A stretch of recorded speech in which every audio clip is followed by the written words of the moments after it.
கோவை மேட்டுப்பாளையம் சாலை முருகன்மில்ல இருந்து எரு கம்பெனி வரை கிட்டத்தட்ட 1.2 கிலோமீட்டர் நீளமுள்ள மேம்பால பணி 2022 அதுக்குண்டான செயல் திட்டங்களை வகுத்து 2024 ஆகஸ்ட் மாதம் துவங்கப்பட்டது. இந்த பணியானது 2026 வருகின்ற ஆகஸ்ட் மாதம் முடிவடையக்கூடிய தருவாயில் தான் இருக்கிறது. அதுதான் இந்த அக்ரிமெண்ட்டோடைய முகாம்சமே இருக்குது. இனி இந்த மாதம் இறுதிக்குள்ளார மக்கள் பயன்பாட்டுக்கு வரக்கூடிய அளவில் இருக்குது. கிட்டத்தட்ட 88% பணிகள் முடிவதற்கு 71 கோடி ரூபாய் பட்ஜெட்டில் துவங்கப்பட்ட இந்த திட்டமானது குறிப்பிட்ட பட்ஜெட்டுக்குள்ளாரே முடிக்கக்கூடிய அனைத்து பணிகளும் நடைபெற்றிருக்கு. 88% முடிவடைந்த இந்த பாலமானது இந்த மாத இறுதிக்குள்ளாரே மக்கள் பயன்பாட்டுக்கு வரக்கூடிய பணிகளை குவாலிட்டியில் எந்த ஒரு காம்ப்ரமைஸும் இல்லாமல் விரைவாகவும் துரிதமாகவும் பணிகள் முடிவதற்கு உண்டான வேலைகள் நடைபெற்றிருக்கிறது. இப்போ இந்த மார்க்கெட்டு தான் நிறைய ப்ராப்ளம்ஸ், நிறைய டிராஃபிக் ஜாம் ஆகுது. ஏன்னா கவுண்டம்பாளையத்தில் இருந்து ஸ்ட்ரைட்டாக வர்றது, அதுக்கு எதாவது மாற்று ஏற்பாடு எதாவது இருந்தால் நம்ம ஷிஃப்ட்டு எதாவது பண்ணுறோம். இல்லை, அதற்குண்டான பேச்சுவார்த்தை மார்க்கெட்டில் இருக்கவங்ககிட்ட பேசியிருக்காங்க. அந்த மார்க்கெட்டில் இருக்கக்கூடியவங்களும் அவங்க இந்த இடம் வேணும்னு சொல்லி அவங்களும் கேட்டிருக்காங்க. 2 பேருக்கிட்டையும் கலந்து ஆலோசனை பண்ணி தான் அதுக்குண்டான முடிவுகள் எடுக்கும். பாலத்துக்கு கீழே பார்த்தீங்கன்னா சர்வீஸ் ரோடு ரொம்ப குறுகலாக போகுது. அதனால பார்த்தீங்கன்னா இந்த 2 சைடுமே டிராஃபிக் அதிகமாக ஆகிக்கிட்டு. அது முன்னாடியே கொஞ்சம் போதுமான லேண்ட் அக்விஷன் பண்ணி கொஞ்சம் ரோடு அகலமாக பண்ணியிருந்தா இந்த டிராஃபிக் ஜாம் ஆகாமல் இருக்கும். மார்க்கெட் ஏரியாவும் இருக்கு அந்த கார்னரில். அங்கே டிஎன்எஸ்டிசி பஸ் திருப்புறதுக்கும் அங்கே சிரமமாக இருக்குன்னு சொல்லி அங்கே பஸ் டிரைவர்ஸுமே அது ஒரு கம்ப்ளைண்ட்டாக சொல்லியிருக்காங்க. அதுக்கு ஏதாவது ஏற்பாடு இருக்குமா? லேண்ட் அக்விஷன் பண்ணி நம்ம அங்கே ரோடு விரிவாக்கம் பண்ணுவோமா பாலை இறங்குற இடத்துல? மக்களுக்கும் பயனாளிகளுக்கும் எந்த ஒரு இடையூறும் இல்லாமல் செயல்திட்டது தான் நம்மளுடைய முழுமையாக ஒரு முடிவாக இருக்கும். அதனால் அதை ஆராய்ஞ்சு செயல் திட்டங்கள் செய்வாங்க. ஆனால் நமக்கு பதவியேற்றது இப்போ வரைக்கும் நிறையா பக்கம் ஆய்வு செஞ்சுருப்பீங்க. மேஜராக பார்க்கக்கூடிய பிரச்சனை என்னங்க, அதுக்கு சீக்கிரம் நடவடிக்கை எதாவது எடுத்துருக்காங்க? நீங்கள் பார்த்துருப்பீங்க, போகிற பக்கமாக ஏதோ ஒரு பகுதியில் மேஜரான இஷ்யூவாக இருந்திருக்கும். அதை தீர்க்கறதுக்கு நம்ம என்னென்ன மாதிரி ஸ்டெப் எடுத்துருக்கோம்? இல்லை, எல்லாமே தீர்க்கக்கூடிய தான் பிரச்சனைகள் இருக்குது. அதுக்கு நமது அரசு மாண்பு முதலமைச்சர் அவருடைய அரசு எந்த ஒரு பிரச்சனையாக இருந்தாலும் தீர்க்கக்கூடிய பிரச்சனைகள் நிச்சயமாக உடனடியாக சரி செய்வோம்.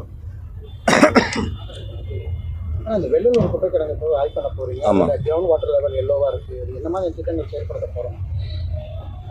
ஸோ அந்த செயல் திட்டம் பார்க்க போகிறேன். ஏற்கனவே நம்முடைய அதிகாரிகள் வச்சு ஒரு மீட்டிங் போட்டிருந்தோம். அவங்க சொல்லியிருந்தாங்க எல்லாம் சரி பண்ணிகிட்டு இருக்கோன்னு சொன்னாங்க. கிரவுண்ட் லெவல் வாட்டர் லெவல் பார்த்தீங்கன்னா மஞ்சள் கலரில் வருதுன்னு எல்லாம் சொல்லியிருக்காங்க. அதை ஆய்வு செய்ய சொல்லியிருக்காங்க. அது சரி பண்ணிகிட்டு இருக்கோன்னு சொல்லியிருக்காங்க.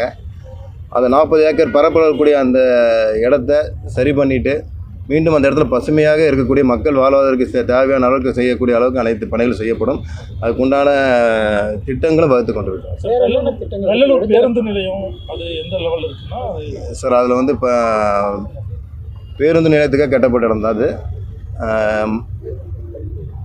சட்டமன்ற உறுப்பினர் ஏற்கனவே நாங்கள் அந்த தொகுதியில் அங்கே பேருந்து நிலையம் கொண்டு வரதுக்கு உண்டான செயல் திட்டங்களை கொண்டு வரோன்னு சொல்லியிருக்கிறோம். ஸோ அதுக்கு சாலைகள் ரொம்ப குறுகலாக இருக்குன்னு ஒரு குற்றச்சாட்டு இருக்குது. அது விரிவுபடுறதுக்கு உண்டான செயல் திட்டங்களை வகுத்துட்டு அதை செயல்படுறதுக்கு உண்டான அனைத்து வேலைகள் செய்யும். இப்போ நெடுஞ்சாலைத்துறை மூலமாக கோவை மாவட்டத்தில் என்னென்ன பணிகள் எல்லாம் எப்படி செய்ய போகிறோம்? ஸோ அதெல்லாம் பேசிட்டு இருக்கோம் சார்.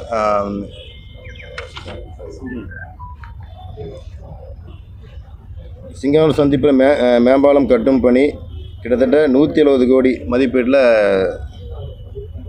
புனித ஜோசப் பள்ளி அருகில் ஆரம்பித்து சிங்கவரம் உழவர் சந்தை அருகில் வரை முடிவதற்குண்டான செயல் திட்டங்களை வகுத்து பாலத்தின் நீளம் 2.4 கிலோமீட்டர்.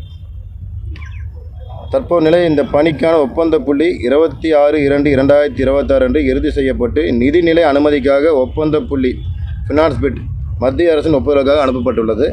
இப்பணியில் சில எடுப்பு பணிக்கான 3A 29/12/2025 அன்று வெளியிடப்பட்டு 3A வெளியிடுவதற்கான பணிகள் மேற்கொள்ளப்பட்டு வருகிறது.